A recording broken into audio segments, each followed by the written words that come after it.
கிறிஸ்துவுக்குள் அன்பானவர்களே, இன்றைய காலை வேத தியானம் 1 கொரிந்தியர் 3:9. நாங்கள் தேவனுடைய உடன் வேலையாட்களாயிருக்கிறோம், நீங்கள் தேவனுடைய பண்ணையும் தேவனுடைய மாளிகையுமாயிருக்கிறீர்கள். அன்புக்குரியவர்களே, பவுலடியார் இங்கு 3 விதமான மக்களை அவர் சொல்கிறார். ஒன்று, தேவனுடைய உடன் வேலையாட்கள். இரண்டாவது, தேவனுடைய பண்ணை அல்லாவிட்டால் தேவனுடைய நிலம். மூன்றாவது, தேவனுடைய வீடு அல்லாவிட்டால் தேவனுடைய மாளிகை. நாம் அப்படித்தான் இருக்க வேண்டும் என்று கர்த்தர் விரும்புகிறார். நாம் யார் தெரியுமா? தேவனோடு இணைந்து அவர் தரிசனத்தை மறவாமல் அவருக்காக ஒவ்வொரு நாளும் வாழுகிற, அவர் சேவையை செய்கிற தேவ பிள்ளைகள். ஆமென். இரண்டாவது, நாம் தேவனுடைய நிலமா இருக்கிறோம். நமக்குள்ளே இருதயமாகிய ஒரு நிலம் இருக்கிறது. இந்த நிலத்துக்கு சொந்தக்காரர் ஆண்டவர் தான். அவர் விதைக்கிற வசனத்தை நாம் முளைக்க செய்து நல்ல கனி கொடுக்க வைக்க ஆண்டவர் விரும்புகிறார். மூன்றாவது, தேவனுடைய மாளிகையாக இருக்கிறோம். அல்லேலூயா.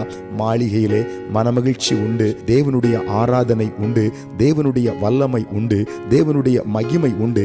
இப்படிப்பட்ட ஒரு நல்ல சூழ்நிலையில் நாம் வாழ வேண்டும், இருக்க வேண்டும் என்று கர்த்தர் விரும்புகிறார். இந்த காலை வேளையிலே அப்படிப்பட்ட ஒரு வாழ்க்கைக்காக நம்மை ஆண்டவர் கரத்தில் ஒப்பு கொடுக்கலாம். ஆண்டவரே, உம்முடைய உடன் வேலையாளாக, உம்முடைய பண்ணையாக, உம்முடைய நிலமாக, உம்முடைய வீடாக, உம்முடைய மாளிகையாக நான் உலகத்தில் வாழ விரும்புகிறேன் என்று ஒப்புக்கொடுங்கள். தேவ பிரசன்னம் உங்களை நிரப்புவதை உணர்வீர்கள். ஜெபிக்கலாம். எங்கள் பரலோகத்தின் பிதாவே, இந்த வேளையிலும் கூட ஆண்டவர் சொன்னபடியே உம்முடைய பிள்ளைகளாகிய நாங்கள் உம்முடைய உடன் வேலையாட்களாக, உம்முடைய நிலங்களாக, உம்முடைய வீடாக, உம்முடைய மாளிகையாக மாற எங்களை தருகின்றோம். எங்களை ஆட்கொள்ளும். இயேசுவின் நாமத்தில் பிதாவே, ஆமென்.